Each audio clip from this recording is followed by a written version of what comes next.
shit. That's what I'm talking about. Wait! Okay, now, from the beginning. Hit it, boys. Welcome to Higher Ed Pulse, your Monday morning energizer covering insights and trends in higher ed marketing and enrollment. I'm Mallory Wilsey, bringing over 15 years of ed tech and marketing expertise to your earbuds. And I'm Seth Odell, joining the Pulse with my own adventures from leading marketing at top universities to founding Kanahoma, one of the industry's fastest growing digital marketing agencies. Each week, we bring you the kind of insider insights you typically only find over cocktails with your pals at a conference. It's fast, it's fun, and it's designed for you, the busy higher ed professional. You're not just listening to another podcast. You're checking the pulse of higher education. Higher Ed Pulse is part of the Enrollify Network, a robust collection of podcasts designed to help higher ed professionals like you grow. Explore our other shows at enrollify.org. Enrollify is made possible by Element 451, the next generation AI student engagement platform, helping institutions create meaningful and personalized interactions with students. Learn more at element451.com. Welcome back to The Pulse, live at the NAGAP Summit in Louisville. I am sitting down with Ryan, the Assistant Dean of Enrollment Management at the University at Buffalo in the Graduate School of Education. Ryan, it's so great to see you this morning, taking some time out of your busy schedule. There's sessions happening right now. How are you doing today? And tell our listeners a little bit more about you. Sure. Thanks for having me here, first and foremost. Again, my name is Ryan. I have spent the last 12 years of my higher ed career at the University of Buffalo. I fell backwards into enrollment management or graduate enrollment management early in my career, and I've spent the last decade in various roles at UB, supporting students through the various journeys they have to get to grad school, folks that are right from undergrad, folks who are career changers, fully online programs. I've seen a lot of different variations of the graduate enrollment management field. For the last 4 years in particular, I've led a team in the Grad School of Education, leading our admissions office in a broader enrollment management portfolio, thinking about not just the admissions component, but how we look at tuition revenue, headcount, credit hours, the variety of components to ensure that we're thinking about getting students in, but also kind of keeping them and graduating them as well. So it's been a really incredible experience for me having NAGAP as a professional home while also honing my skills for the first time as a manager of a staff that I inherited and how to lead folks through a variety of transitions too. So Ryan, let's dig into that a little bit more because you and I have something in common. We're both millennial managers and we have both had to survive managing through a pandemic. Talk to me about what that was like and how you have continued to equitably manage your team in a post-pandemic world. I'm so glad you asked this. So here's my funny story. I was hired in the role that I am in a week and a half before we went fully remote. Get out. Yes. So I barely knew anyone's name on my team. In fact, I was like 4 days in and the person who was the interim for my job said, "Hey, we might be home for a few weeks because of this thing called COVID. Can you make sure we all have laptops?"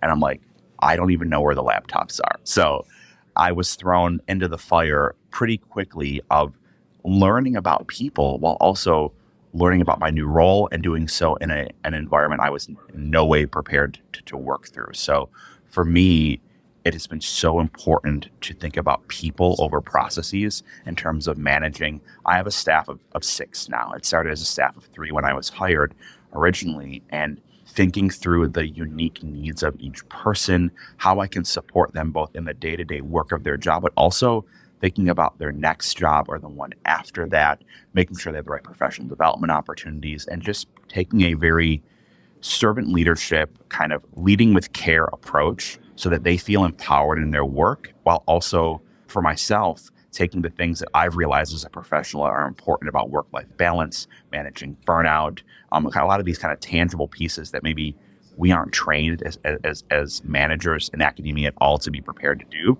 and trying to figure out how to put that culture into a team so that they feel like their work matters, but their work is not their whole identity. We just had a Pulse Check episode drop with Jenny Petty from the University of Montana, who spoke to the values of leading through servant leadership. And also, one of her points was a lot of times managers rise into these roles without good training. So how have you looked to train yourself, or what resources have you used to become a better manager? Okay, so I think the most important piece in terms of resources is reading outside of higher ed, right? Reading books and podcasts and finding, blogs on culture, on workplace management that are not focused in academia, and kind of transitioning those into how they work in the higher ed landscape, right? So I think a lot about Brene Brown. I think a lot about Anne Helen Peterson's culture study. It's one of my favorite go-tos there.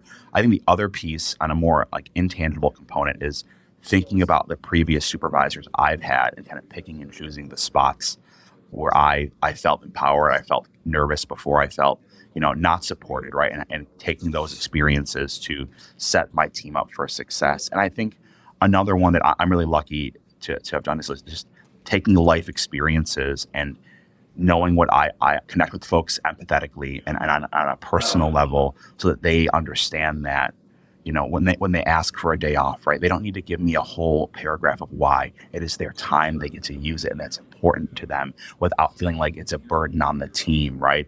Taking these ideas of ensuring that if I've had an experience before and it went well, it went poorly, how am I using those experiences to now empower my folks who are in roles now to love what they do, but also know that they get to be people outside of that as well. Is your team fully back on campus now? So my team has a modified remote schedule, right? So they get to work 1 or 2 days a week, depending on some factors from home, right?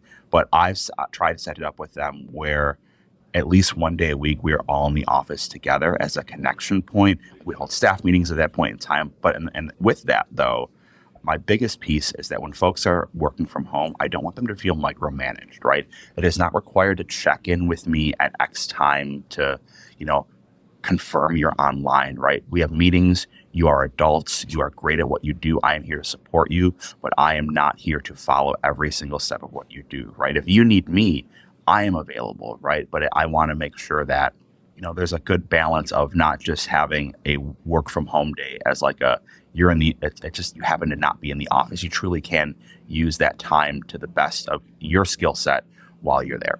I love that. I've been managing remotely distributed teams since 2013. And that was something I learned very quickly. It is impossible to be a micromanager from a distance. And when you can build a performance-based culture within your team, within your organization, that can really empower individuals to determine when they work best and when they're going to, for example, in the mornings, someone might feel really fresh, and that's when they tackle the big projects. They may prefer to schedule their meetings in the afternoon because they're very well caffeinated at that point, right? And having that freedom and flexibility can really empower an individual to do their best work. Have you seen that yourself? Yes, I think so. And I think that extends both when someone's working from home, but just broadly in building a team too, right? So in our roles in graduate enrollment management, right, especially working in an academic unit, we connect with faculty a lot who have different varying ranges of schedules, right? We have students who are not just those applying right from undergrad. They're moms who've taken 15 years to raise their kids and want to get a fully online master's. They're working teachers right now. They are career changers who aren't sure about the finances of what they do. So our students drive some of the needs of how, quote unquote, flexible we need to be. And I want to extend that to my team as well. So, right, we have a number of our info sessions and webinars are at 6 and 7 p.m. to fit around someone's schedule. Our international students sometimes want to talk to someone because they're in a country in Africa or in Korea or China at 7 a.m. or 7:30, right? So I don't want my team to feel as if they have to add more to their workday, but how are we going to adjust things to feel empowered? I read something a few weeks ago talking about how the average person has at least one thing come up every other week that they have to attend to. A kid is sick, They have a dentist appointment. They have their own appointment. There's a changed soccer game. A parent needs help somewhere. A contractor's coming to your house.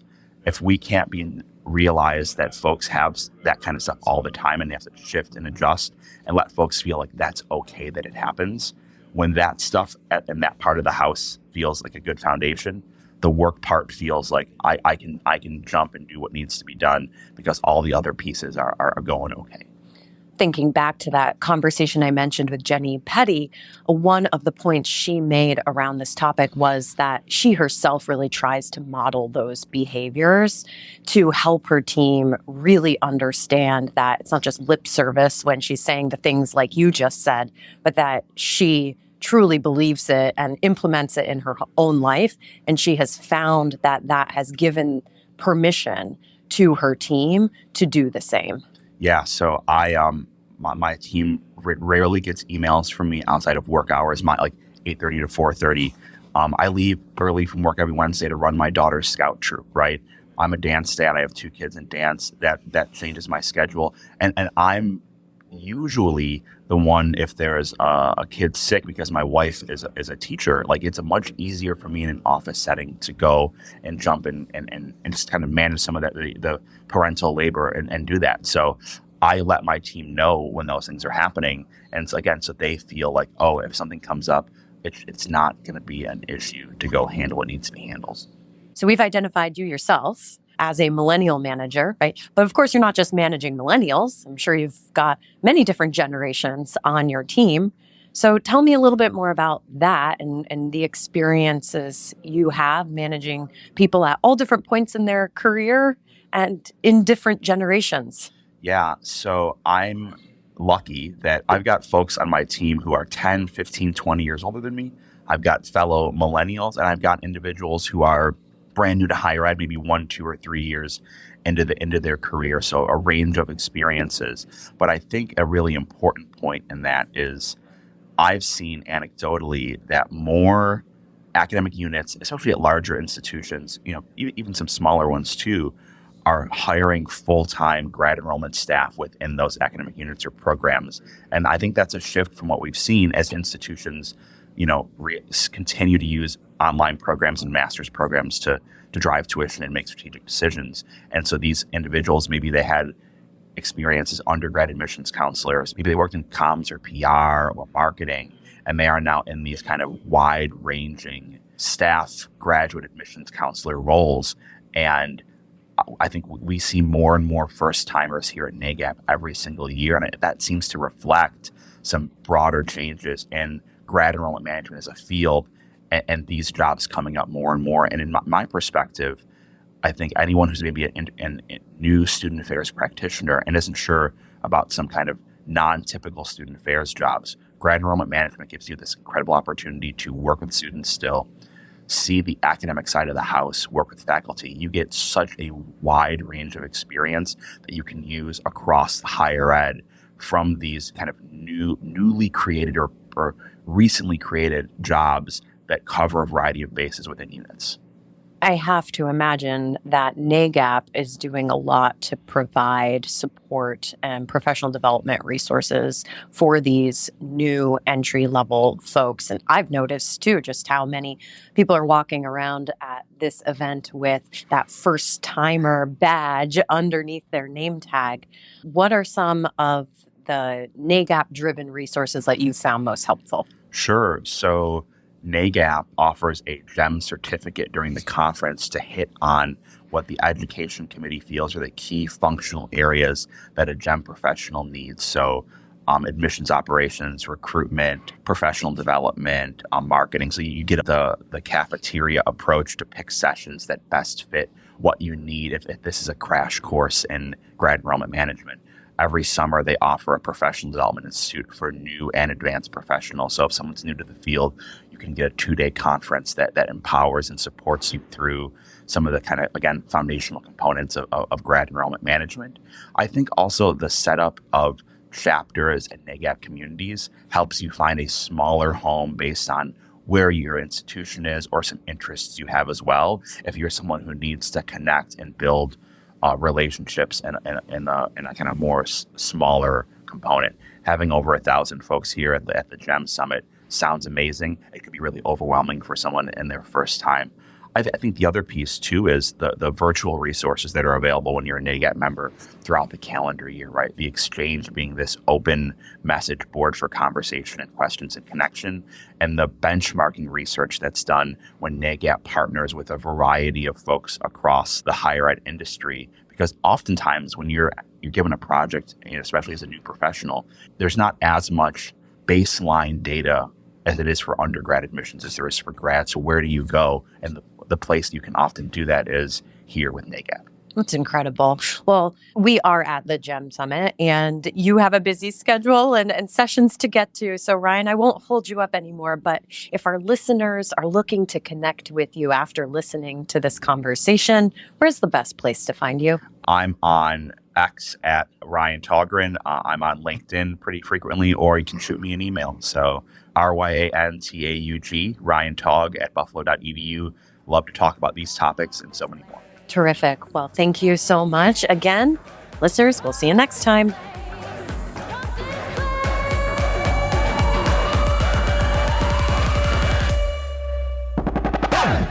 The Higher Ed Pulse is part of the Enrollify podcast network. If you like this podcast, chances are you'll like other Enrollify shows too.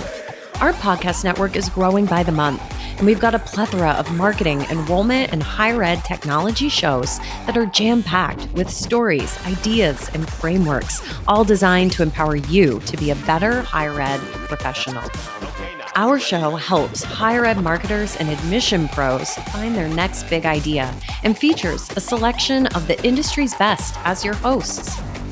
Learn from Brian Gross, Eddie Francis, Jenny Lee Fowler, and so many of your favorite leaders in higher ed. Enrollify is made possible by Element 451, the next generation AI student engagement platform, helping institutions create meaningful and personalized interactions with students.